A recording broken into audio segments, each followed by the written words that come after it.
Welcome to Care for Couples. Hi, myself Dr. Sanjay Rande. And myself Dr. Kalpana Rande. आज आपण लग्नाचं वय आणि त्याचे होणारे परिणाम ह्या विषयावर बोलणार आहोत. बेसिकली निसर्गानं मुलांमध्ये जे काही प्युबर्टी एज दिलेला आहे 15 वर्ष, मुलींमध्ये 14 वर्ष, म्हणजे की वयात येणं. तर हे 15व्या वर्षी वयात आल्यानंतर निसर्गाचं असं म्हणणं आहे की पुढच्या काही महिन्यात, पुढच्या काही वर्षात सेक्स चालू व्हायला पाहिजे ना. पूर्वी लग्न पण त्या वयात व्हायची, कुणाला काही प्रॉब्लेम नाही यायचा. पण आजकाल ना लग्नच खूप उशिरा व्हायला लागलेली आहेत. म्हणजे 21 ते 29 वर्ष हे गोल्डन इयर्स आहेत. तर निसर्गाचं असं म्हणणं आहे की ह्या वयामध्ये सेक्स चालू व्हायला पाहिजे ना. जसं की legal age for the sex जे काही सांगितलेलं आहे इंडियामध्ये 18 वर्ष. इव्हन लग्नाचं वय सुद्धा मुलींमध्ये 18 वर्ष आणि मुलांमध्ये 21 वर्ष कंप्लीट झालेलं असं पाहिजे असं सांगितलेलं आहे. तर 21 ते 29 या वर्षात जर सुरुवात झाली तर मला असं वाटतं की खूप साऱ्या गोष्टी सेक्शुअली इझिली होतात. पण तेच फायनान्शियल स्टॅबिलिटी म्हणा किंवा इमोशनल मॅच्युरिटी म्हणा किंवा काही ॲसेट्स मिळवण्याच्या नादामध्ये जो निसर्गाने जो दिलेला ॲसेट आहे ना, हा कमजोर व्हायला लागतो. आणि मग जेव्हा 30 नंतर लग्न होतात तर एक 20 to 25% ने सेक्शुअल स्ट्रेंथ कमी झालेली असते. इव्हन फर्टिलिटी रेट सुद्धा मुलींमध्ये 30 नंतर 50% आणि मुलांमध्ये 35 नंतर 50% कमी होतो.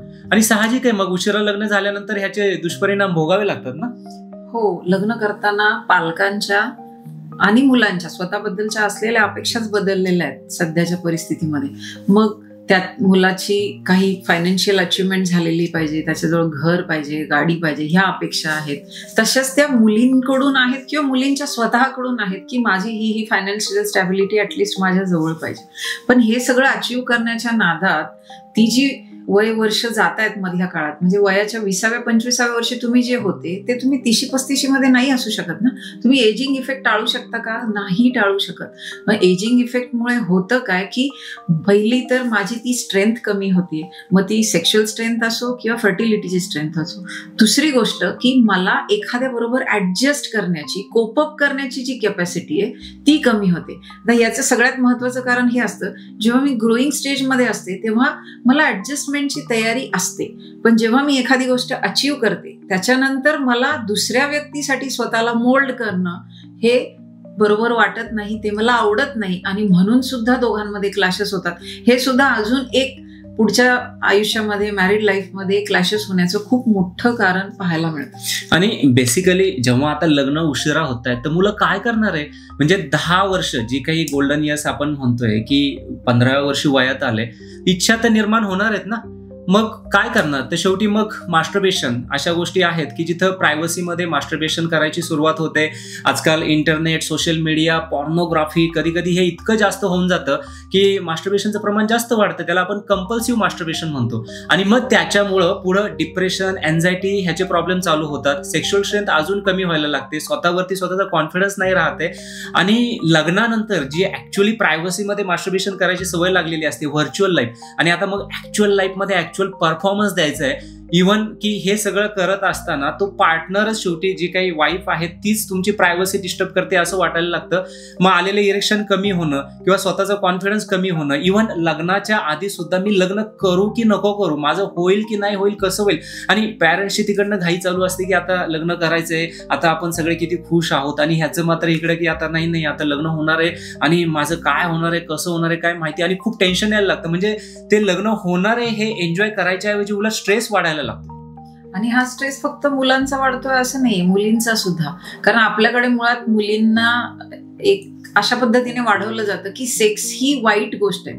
मुलं जशी कंपल्सिव्ह मास्टरबेशन करतात तेवढ्या प्रमाणात मुली नाही करत. नक्कीच काही मुली करतात पण बऱ्याच प्रमाणात नाही करत. आणि बऱ्याचदा लग्न होईपर्यंत मी ह्या गोष्टीपासून लांब राहणार हे ठरवलेलं असतं. आणि तोपर्यंत ज्या गोष्टी मी जाणीवपूर्वक टाळत आलेल्या असते ते लग्नानंतर अचानक हे चांगलं आहे आणि आता हे रोज करायचंय, हे मला झेपेलच असं नाही. आणि ह्याच्यामुळे बऱ्याचदा सेक्स करताना जे काही प्रॉब्लेम्स पुढे फेस करावे लागतात, ज्याच्यामुळे अनकन्झ्युमेटेड मॅरेज किंवा सेक्सलेस मॅरेजला फेस करावं लागतं ह्या कपल्सला, हा आजच्या पिढीचा खूप मोठा प्रॉब्लेम आहे. आणि डे टू डे लाईफमध्ये हे अजून वाढत चाललेलं आहे. तर हे सगळं नको असेल तर आम्हाला असं वाटतं की जे तुमचे गोल्डन इयर्स आहेत त्याच्यामध्ये ऍटलिस्ट तुमच्या लग्नाचं जे सुरुवात आहे ती झालेली पाहिजे. म्हणजे तुमचं लग्न हे 25-30च्या दरम्यान जर झालं तर दी बेस्ट ऍटलिस्ट 30 पर्यंत तरी लग्न व्हावं, जेणेकरून तुमच्या बाकीच्या स्ट्रेंथ आणि याचा उपयोग तुम्हाला पुरेपूर करता येईल.